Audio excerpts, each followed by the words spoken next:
Welcome to Breaking Boundaries with me, Catherine McCracken. Today we are going to be joined by Mickey Rowe.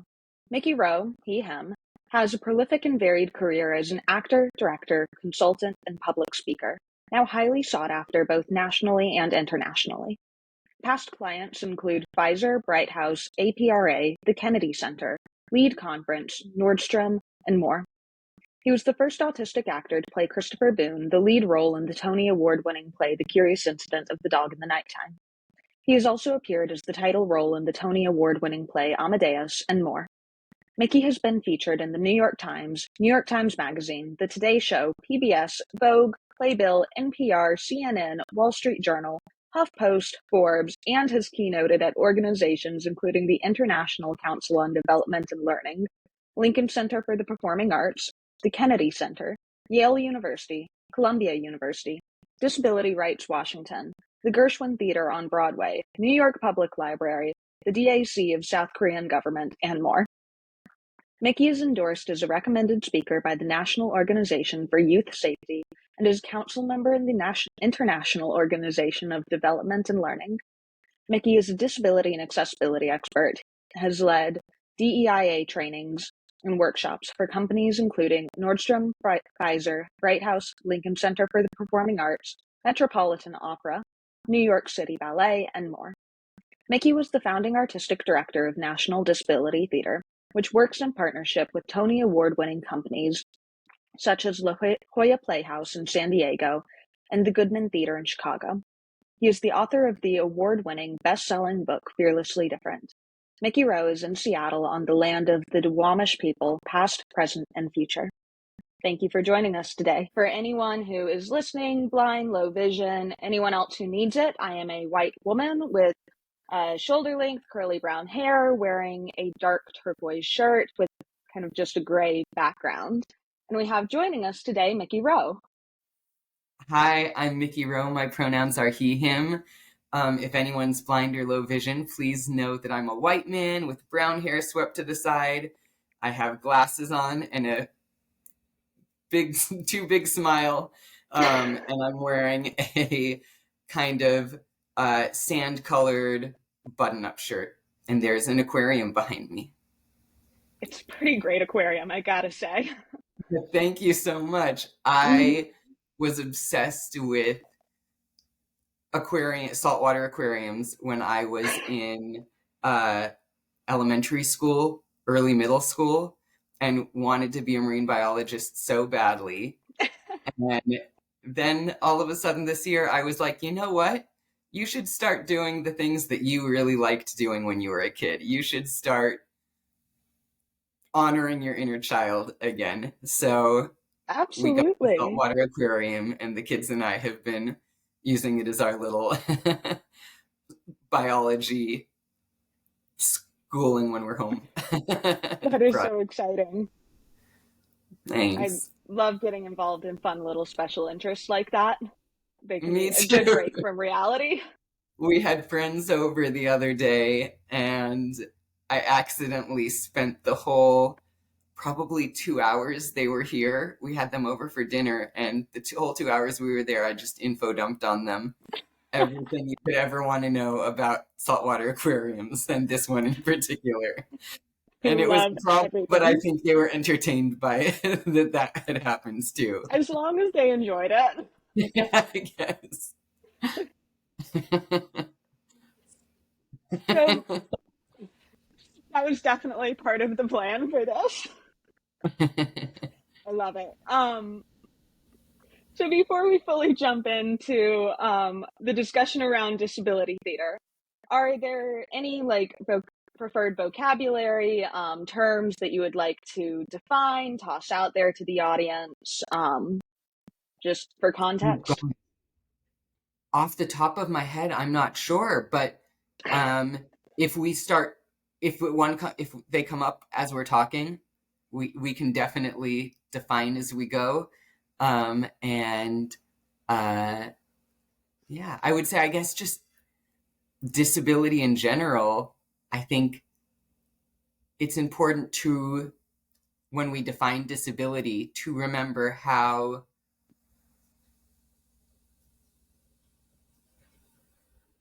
I think sometimes we think of disability as like a super small minority group.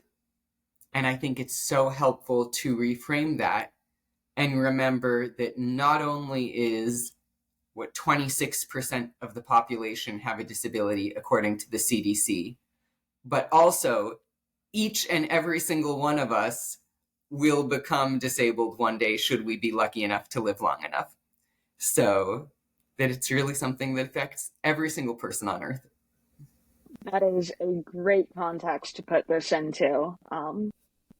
Helps remind people that even if you are not disabled, it will affect you one day. Yeah, So helps join the remind me, helps conversation. remind myself. Yeah, definitely. So we just heard that you started off wanting to become a marine biologist, and at some point you took a major turn to end up as a disability advocate, specifically one involved in theater. How did that turn happen? What sparked that interest? Yeah, so at the same time I was had this super special interest of aquariums, I also had a super special interest in juggling and stilt walking and street performers and clowns and basically anyone like circus related, because I figured out that they got to interact with other people at like fairs and festivals and farmers markets and stuff. They got to interact with other people by playing a role. And I think that was something I so desperately needed. So I was just really obsessed with all of that for a very long time in my life. Um, my grandma would always sew me clown costumes and things like that, and I wouldn't leave the house unless I was dressed as a clown for a very long time. Uh, and yeah, I think as autistic people, it's so funny that so often, for so long, I think that hopefully has changed now, hopefully especially because of How to Dance in Ohio has changed now. But I think especially like, 10 years ago when I was advocating for inclusion in Curious Incident, people genuinely thought that people with autism would maybe do theater if it was like charity theater or like theater specifically for special kids or something. Do you know what I mean? Like they thought Oh, it would yeah. be like Hmm. big act of charity and wow, I am so proud of you kind of thing, which is so funny because I think in reality, theater is such a perfect match for so many autistic people. We have been masking and playing characters all of our lives. We have been scripting all of our lives, and we do so well when the roles are really clear and laid out. And like, where do you have a more clear, well laid out job title or role than when you're an actor and you literally get handed a script? Here's what you say, here's your character, here's who you're playing, and here's why. And you know what? Let's just rehearse the thing over and over and over again as well Hmm. to make sure we all really know what we're doing and what's expected. That is So, all. Hmm. oh, go for it. So yeah, so I loved street performing and stuff because I got to play a really clear role.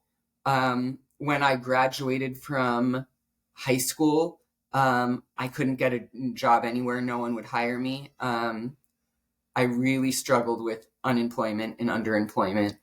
And that went even after I graduated from college. So for probably 8 years, maybe, I spent street performing, stilt walking and juggling and twisting balloons um, to make my money, like as my living.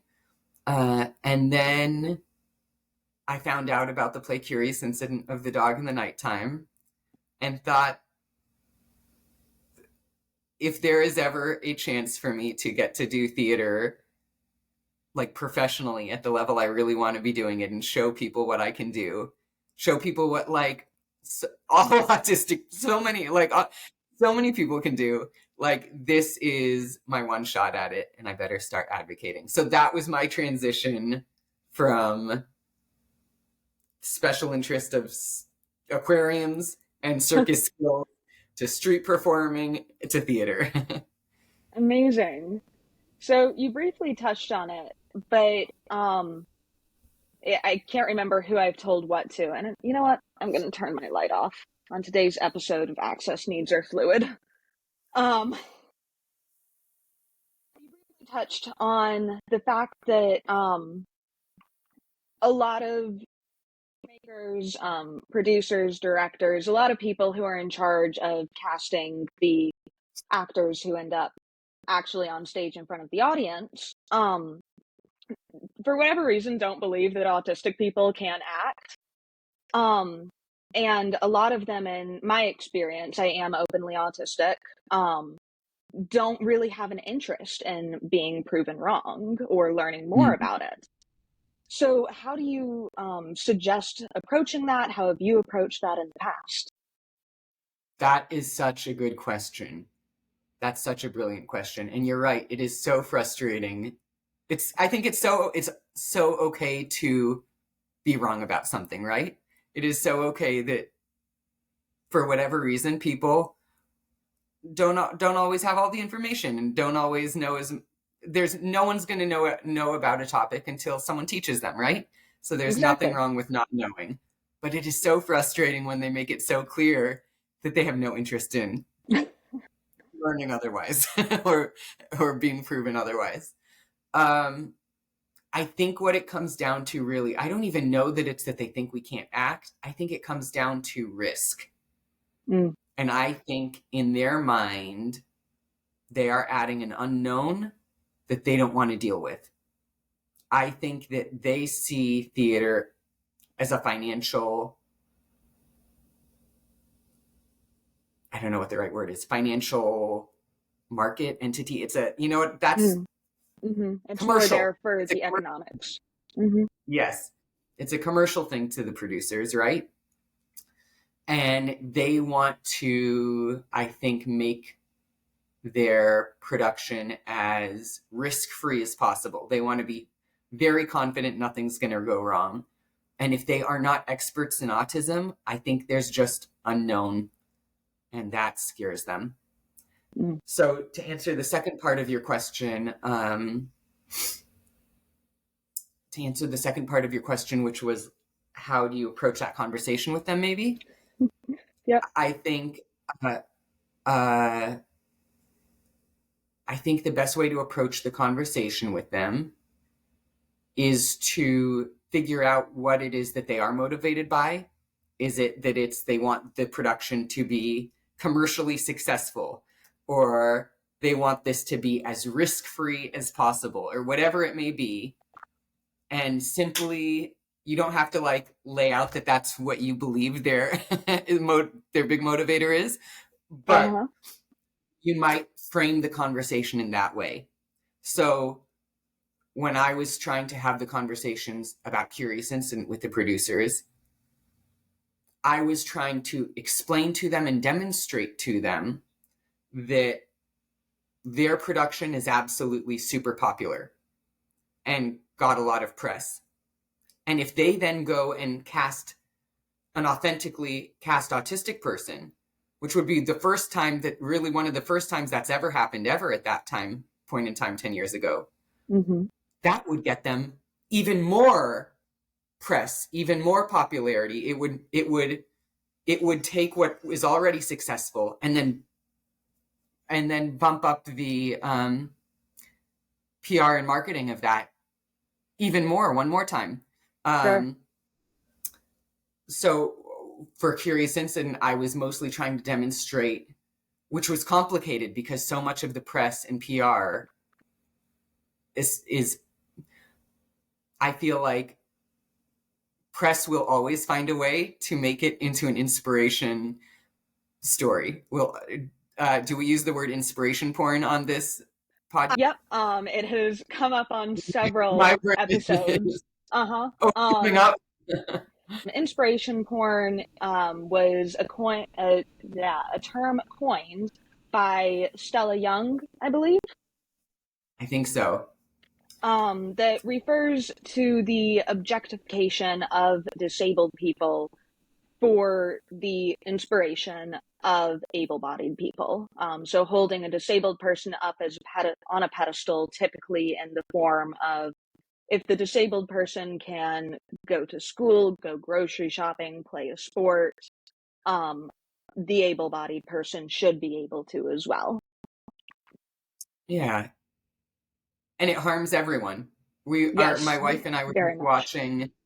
watching this documentary. What's the name of the person who just got out of prison? And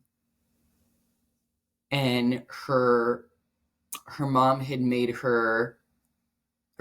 been giving her drugs to pretend like she was disabled. And the boyfriend she had at that time was autistic.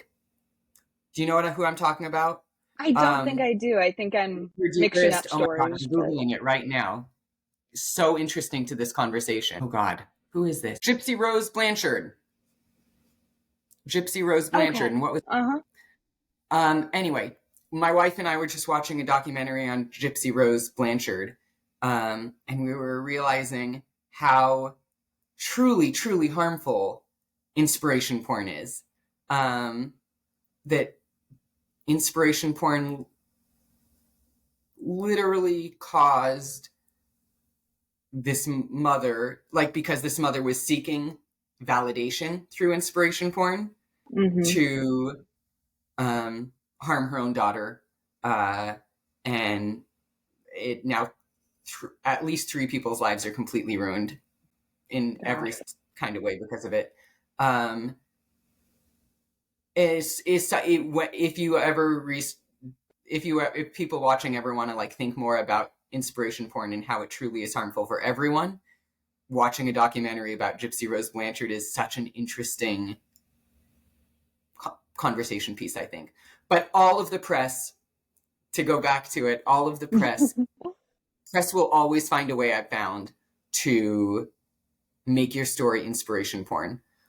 And it doesn't matter what you say or how you lay it out there, because they're filming you for what, an hour, 2 hours, and then they're going to cut that down into a maybe 4-minute, 5-minute video.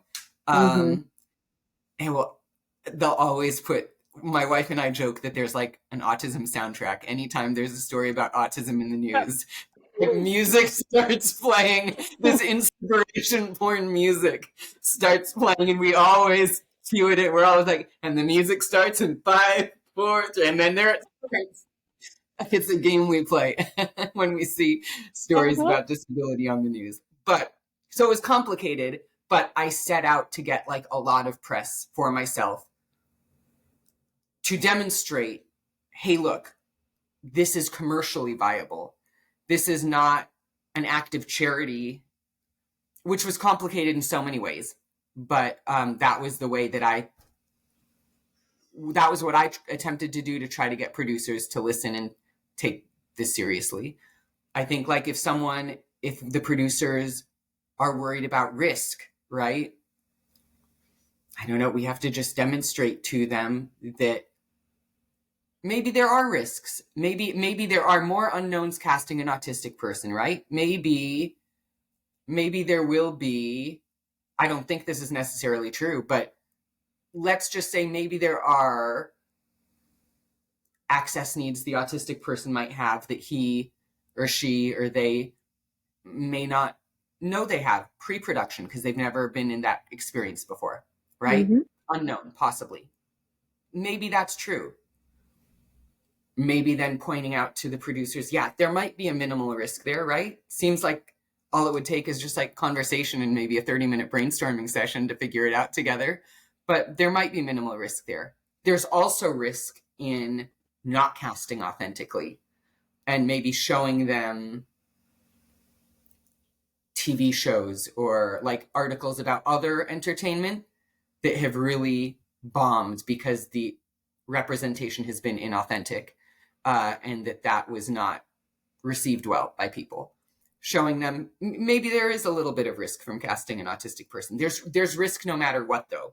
So between all of these risks, we got to weigh out what decision we want to make, and just figuring out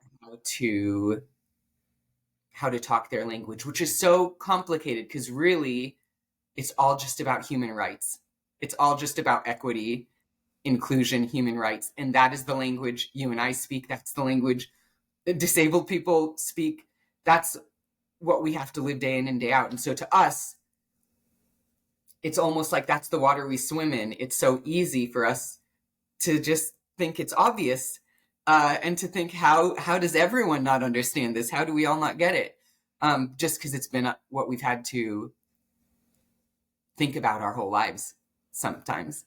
Sure. So it can be really, for me, it's really confusing and frustrating that I found sometimes in professional theater spaces, especially around disability, which in the past has not always been considered officially part of the diversity conversation, Mm-hmm. really hard to explain to them, no, accessibility, disability access is a human right. This is about human rights. This is about equity. This is about inclusion. This is about what you're stating you want to do in your mission statement. Yeah. When they don't understand that, if you feel resistance to that and that they're not getting it, I've found that instead of getting frustrated that they're not getting it, being frustrated about how they're not seeing the obvious human truth, to just shift to like figuring out, okay, what are they talking about? What are they interested in? What is their motivating factor? And try to frame it. Meet them where That, they're at. Try sure. to always find out where they are currently at and meet them wherever it is that they're at. No, that's such a great point, especially because, in my experience, at least, one of the most common myths about autistic people, especially, is the lack of empathy. Hmm. Supposedly saying that we don't see things from other people's point of views, can't like understand others. And what I'm hearing from you is understand what their priorities are and work to that advantage. Um, Yeah, it's interesting with disabled people. So I think about non-speaking autistic people all the time, mhm, right? With yeah, non-speaking autistic people, everyone around them pushes like, no, you have to communicate in the way that's most convenient for me to right. understand you, right? Speech is so much better than an AAC device on an iPad, obviously, because if you could just speak, that's more convenient for me. It's so funny how it's always the autistic people who are trying Hmm. to make the world easier and for the non-autistic people rather than vice versa. And that Sometimes. highlights the double empathy problem in a nutshell. Yes, The it whole is the idea that, double like, empathy problem. yep, Exactly. we are So constantly working to funny. be understood. When are other people going to work to understand us? Yeah, yes. It's sad and exhausting, but confusing and complicated, and there's no right answers, I guess. I wish there were. There, I would love there to be a handbook on how to do all of this. On life, just a Well, life yeah, that and too. that's what I need. Yeah. But with all of that,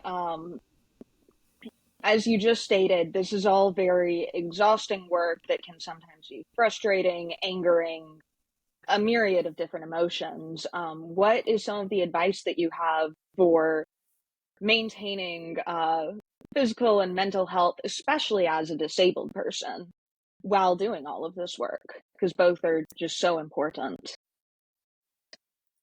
Yeah. I think I think it's hard because you don't know what's going to burn you out until you're burnt out, right? Yeah. But I think it's being okay with changing your priorities, being okay with adjusting, changing your priorities, changing the ways in which you engage over time, and knowing that first and foremost, you have to love yourself. And yeah, so like for me, for instance, doing this work in theater, especially like with National Disability Theater, where we were going to big regional theaters and trying to have these conversations with them Mm-hmm. and banging ourselves over the head, being like, wait a minute, why did you hire us to help you become accessible if you don't have interest in it? Why did you hire us to help make your work more authentic and equitable if you don't actually have interest in making your work more authentic and equitable? Like, I'm Yep. confused. So that was so exhausting to me because I will so happily work with, coach, help, educate for free someone who, or a company who genuinely is excited about and wants to do the thing. Mm-hmm. But it's so exhausting when companies hire you to educate them, but they don't really want to do anything. They just want the stamp of approval to say, oh, look, we hired these consultants to help us with this thing. We did it. Good to go now. That, No more yeah, problems. give us the stamp, pat on the back. Now we're good. That's exhausting. So I got burnt out of theater, but I decided to have grace for myself. So I don't really do theater anymore. I have not done any theater since Amadeus Mm-hmm. closed. Um, and I have found for myself, it is so much more, what's the word? Sustainable to just do the speaking engagement part of it now. So I work with this speaking agency, Top Youth Speakers, and I go and speak to schools. I speak to young people. I speak to educators. And that is so much more sustainable for me now than doing the work in the theater industry. Because in the theater industry, it felt like every day I was needing to fight for my own humanity. Mm-hmm. And convince everyone else in the industry that I deserved humanity, which was exhausting and didn't feel good. And I had to be away from my family for months at a time when I was in a show. And so I have had grace for myself. And even though I may not be making as large of an impact now as I was when I was doing Curious Incident, even though maybe I'm making impact in different ways, I can sustain it for longer. And I'm able to like take time to love myself while doing it. And so, yeah, I think it's do the work, do the work, do the work. And if you get burned out, like readjust and find something that you can find a different way to do it. Even if you're doing less, even if maybe Mm-hmm. you're not making as big an impact as you wanted to initially, if you're able to sustain that impact over a longer time, I think it's better for you and better for the world ultimately too. That's such a great point. And I think that speaks to both the larger picture of what you were just talking about with advocacy, but also the smaller picture of what it means to be both an advocate and a disabled person in day-to-day life, and having to honor your own access needs, honor them as they change because they are dynamic, Yeah. and having to navigate all of the challenges that come with that, particularly in a very non-disabled world. Yeah. And what I love so much about what I do now with Top Youth Speakers is I get to design it so much myself. Like the most inaccessible part of it for me was like figuring out like booking all the flights, booking the hotels, like all the Mm-hmm. travel stuff. I was like, you know what? I'm gonna get a travel agent to do that all for me. That's fine.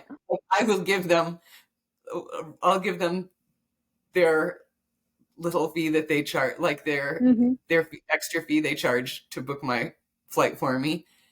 But that's going to free up my brain space for other things. Like that is an accessibility thing, but I'm able to like make that for myself. I'm Yeah. able to make that accommodation and decide, you know what, I'm using a travel agent for all this travel for myself instead of like with when I was working for other people, like I had to convince companies of what accommodations I needed. And so much of it, like I get to just show up and do my speak. I get to show up and do the thing and then go home. And I get Mm-hmm. to talk to young people too, which I like so much more because it is so much more, I feel so much more positive and energized Mm-hmm. about about like educating young people on disability rights, educating like high school students and middle school students on accessibility and universal design and the curb cut effect and how cool this is that like uh then I that is so much more energizing and empowering for me and something that is more sustainable and fun for me Mm-hmm. than convincing companies that have millions of dollars to I don't know, enlarge papers for someone who requests large print copies of papers, and that would only cost them 50 cents. You know, Yep. like it is so much more energizing for me to get to talk to young people and educate them about disability rights than trying to convince multi-million dollar companies to spend an extra $10 to make Mm-hmm. something accessible. Yeah, that makes so much sense. That is something I've encountered from an acting standpoint. Is as an actor, you only have so much control in the room. Like, if the Right. director wants to take an inspiration porn story, then you don't have a whole lot of control over that matter. Totally. You don't have control over like we were laughing about like the autism soundtrack that swells under, Right. right? Control over the sound. You don't have control over the rehearsal room or the Mm-hmm. schedule. You don't have control over even what your next gig is, what your next show is, or what city you're going to be living in next necessarily if you're doing regional theater and taking gigs all over the place. And so it's nice to have so much more control to be able to listen to my books on tape on my plane and like pick where I'm going Yep. and when and do it that way. Yeah. On a total sidebar, I love the fact that you recorded your own book. I also use Oh, audiobooks, and that just made me very happy to hear it from your own voice and perspective. thank you so much. That was such an awesome I was so terrified to record the audiobook for my book only because I'm such a slow reader and I'm such a bad reader in real life. But I did not have to ask for a single thing. The studio that the audiobook publisher like paid a studio in Seattle to record it. And the studio was so brilliant. Normally you're reading the book off an iPad, and this they had, I guess, in the studio like a big TV screen, just like a big flat screen TV somewhere else Mm-hmm. that it was just being used as a TV. They said, "Oh, we're going to move this into the recording booth for you. So instead of like reading from a little iPad, we're just going to have it like on a big giant screen for you to see if that's easier." Um, and what else?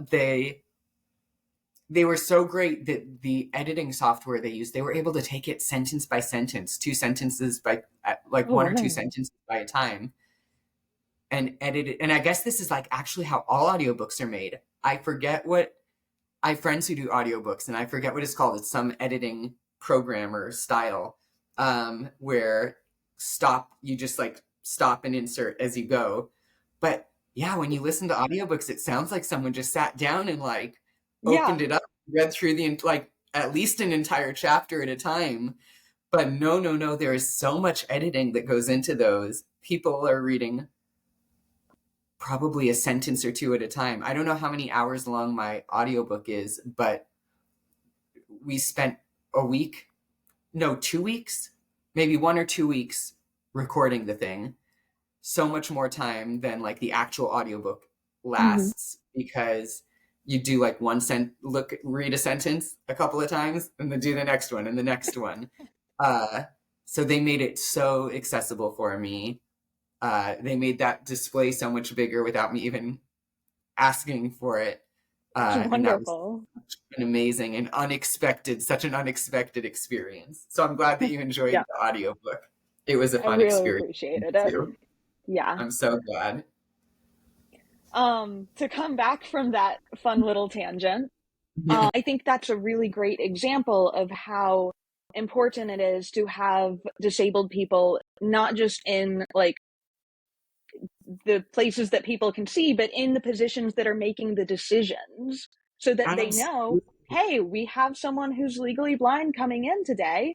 This is something that is a good accessibility tool for reading an audiobook. Absolutely. Absolutely. Or even like, yes, we absolutely. It is so important that people with disabilities are hired all throughout productions, on the writing team, the directing team, the design team. Uh, so essential. It is so much. It was so awesome when uh, we did this show with NDT, and we had uh, our costume designer um, was a part-time was a our costume designer was a part-time chair user, um, uh, used crutches part of the time, and a chair part of the time. Our uh, set designer was deaf. A costume designer who is a chair user, Mm-hmm. dressing a actor who's a chair user, is gonna just have brilliant ideas that a non-disabled person isn't gonna have.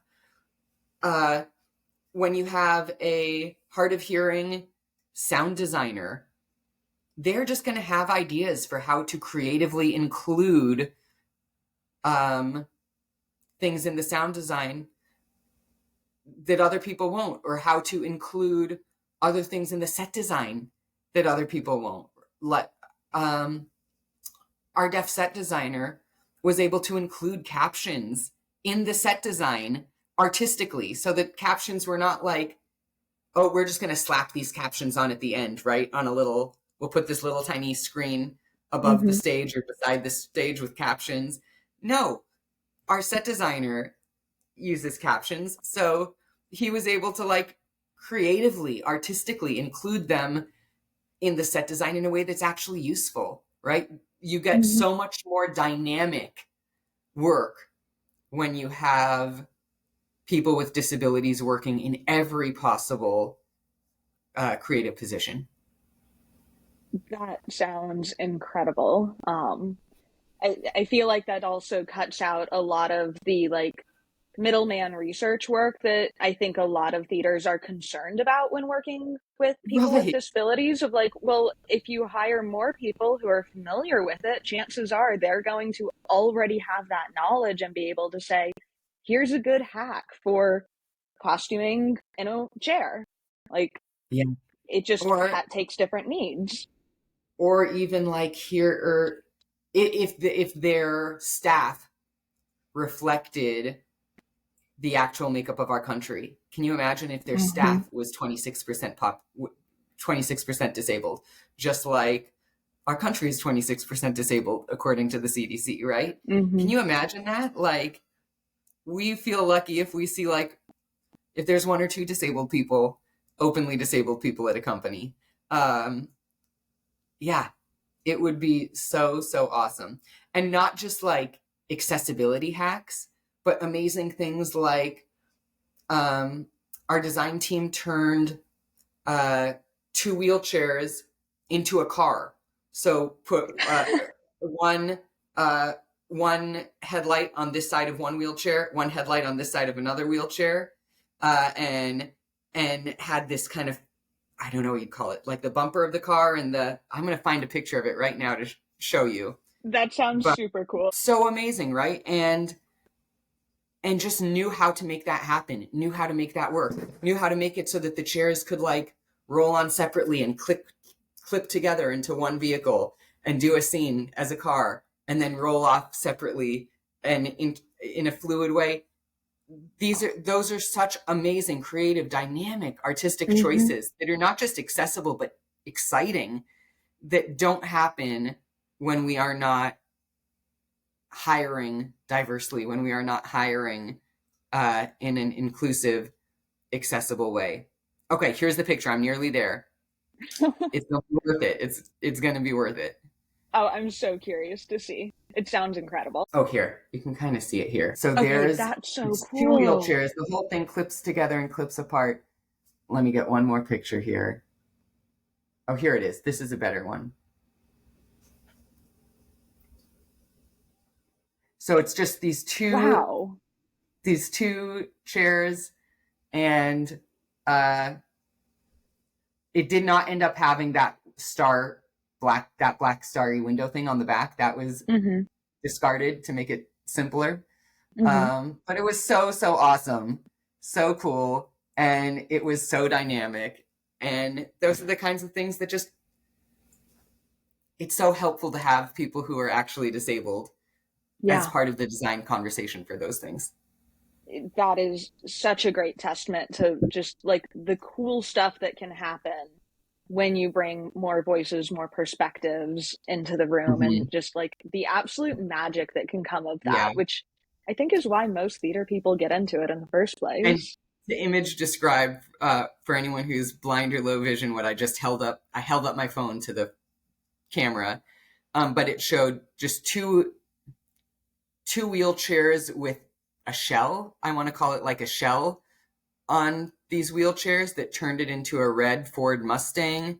And the red Ford Mustang has a license plate on it that says California, Skull and Crossbones on Wheels, because it was a children's show, so they couldn't say Hell on Wheels. So it says Skull and Crossbones on Wheels. And the frame around it says, I volunteer at La Jolla Playhouse. And it has a little disabled thing. Well, in the interest of time, this will bring us around to final question. What is one thing that you would like the listeners to take away from this conversation? Oh, what is one thing I would like the listeners to take away from this conversation is, the work all of your listeners are doing is so important, and affects literally everyone on Earth, but find a way to do it that's not too draining on you. Find a way to do it that's hopefully energizing to yourself, and filling yourself at the same time. I think that would be it. And with that, I'd like to give a huge thank you to Mickey for joining us today and for taking the time to speak with us on all of these fascinating topics. And I would like to give a huge thank you to all of you who are listening. Thanks so much for joining, and stay tuned next week for more.